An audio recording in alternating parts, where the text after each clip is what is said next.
गणनायकाय गणदैवताय गणाध्यक्षाय धीमहि गुणशरीराय गुणमण्डिताय गुणेशानाय धीमहि गुणातीताय गुणाधीशाय गुणप्रविष्टाय धीमहि एकदन्ताय वक्रतुण्डाय गौरीतनयाय धीमहि गजेशानाय बालचन्द्राय श्रीगणेशाय धीमहि एकदन्ताय वक्रतुण्डाय गौरीतनयाय धीमहि गजेशानाय बालचन्द्राय श्रीगणेशाय धीमहि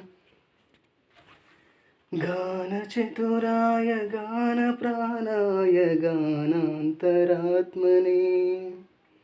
गानोत्सुकाय गानमत्ताय गानोत्सुकमनसे गुरुपूजिताय गुरुदैवताय गुरुकुलत्वायिने गुरुविक्रमाय गुह्यप्रवराय गुरवे गुणगुरवे गुरुदैत्यकलक्षेत्रे गुरुधर्मसदाराध्याय गुरुपुत्रपरित्रात्रे गुरुपाखण्डकण्डकाय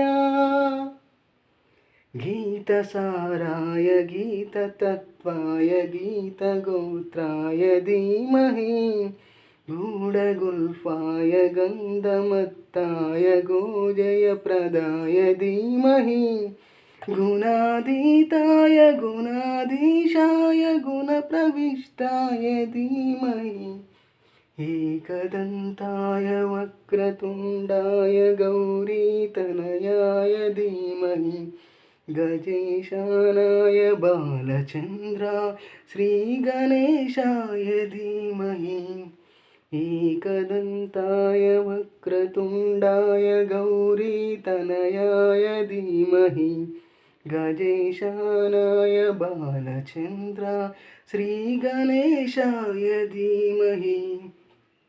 ओम श्री गणेशाय नमः। Thank you so much.